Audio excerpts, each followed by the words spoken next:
Good afternoon. It's Monday, the 12th of January, and this is Tony Linford here from Great Yarmouth, UK. I've posted stuff before on video and even just in text format about what I would call toxic masculinity. Now, we all know, and I'm sure are aware of, and are shocked by and appalled by the ICE shooting of Renee in the United States of America, in Minnesota. That was, frankly, in my opinion, nothing short of an execution. Well, you might call it even a judicial execution. She was executed.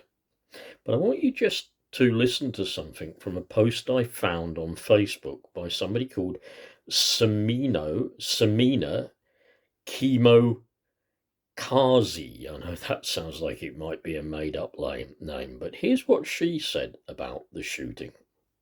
And I quote exactly from her post. Let me just show you the post as well. Okay. I don't know how well you'll pick that up, but here is her post, which I will try and quote from exactly. And Seema posted this 18 hours ago. I quote, "Calling a woman a fucking bitch after shooting her makes this a hate crime. This wasn't self-defense. It wasn't fear. It was a fragile male ego snapping because Renee's wife didn't cower and dared to talk back. Violence fueled by contempt towards women is, by definition, a hate crime. This is what entitlement looks like when it's challenged and exposed.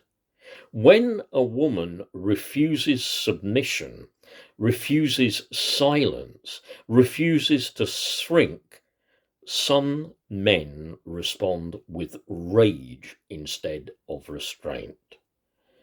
Not because they're physically threatened, but because their authority was questioned. This wasn't an accident or a misunderstanding. It was punishment, and calling it anything less only protects the violence that keeps repeating itself."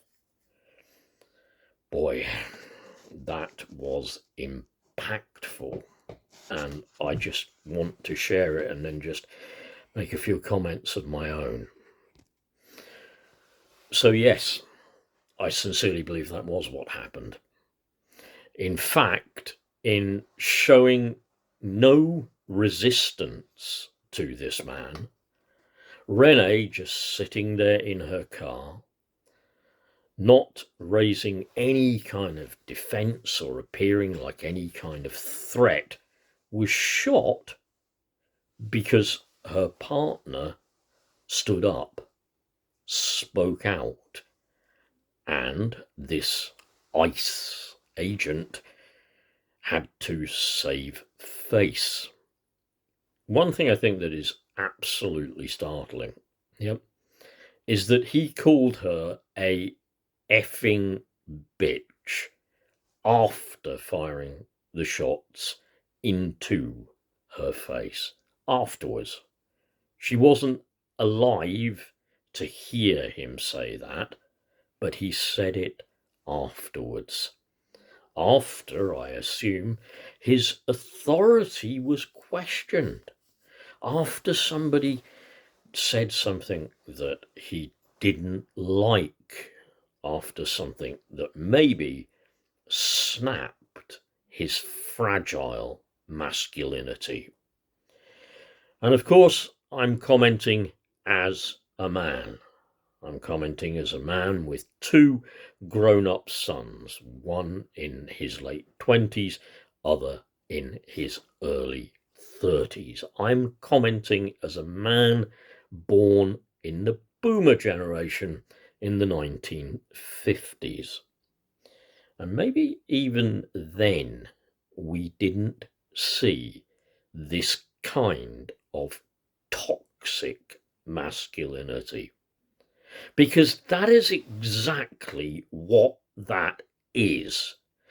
That is toxic masculinity.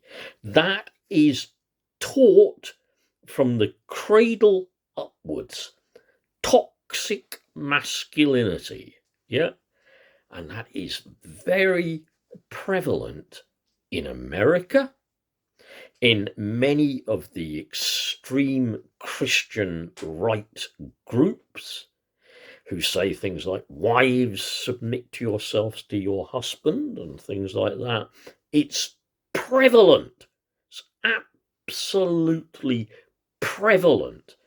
You may, if you watch TV regularly, remember we had, I think it was a 3-episode, not really documentary, but dramatization of what happens when a teenage boy, probably around 13, 14 or so, is constantly on Artline and is exposed to what we will call Elon Musk and the quote manosphere. I made a video about the manosphere, yeah?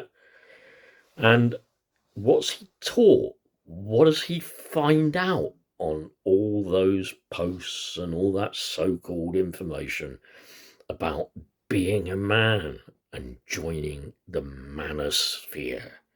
He finds out that you have to become brutal, vicious, violent, no control, yeah?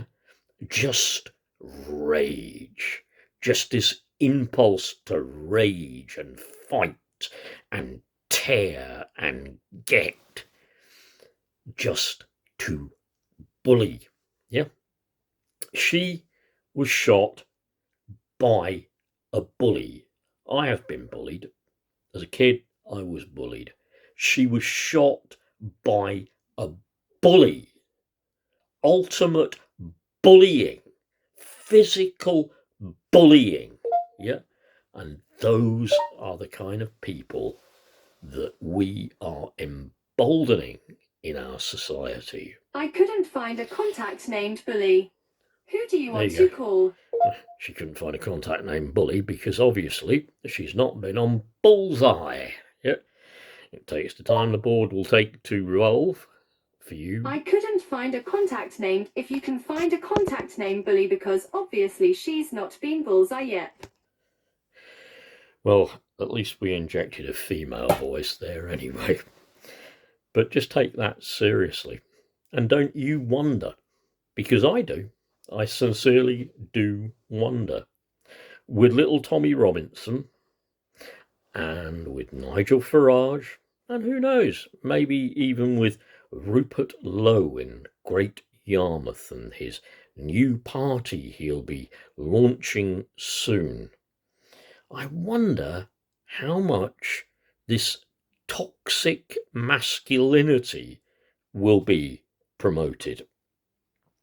I can see it being promoted by default when somehow everything that isn't vicious, hard, and strong is labelled as woke. No, it's woke. Yeah, woke. Absolutely woke. It's namby-pamby, it's woke, and a few weeks, months, or years in the army would soon get them straight. Straight? Yeah. Anyway, look out for it. I think that was a very, very, very good summation of what happened. Yeah. Toxic masculinity. And in the end, it leads to violence, and it leads to the murder of somebody, because that was murder. Bye.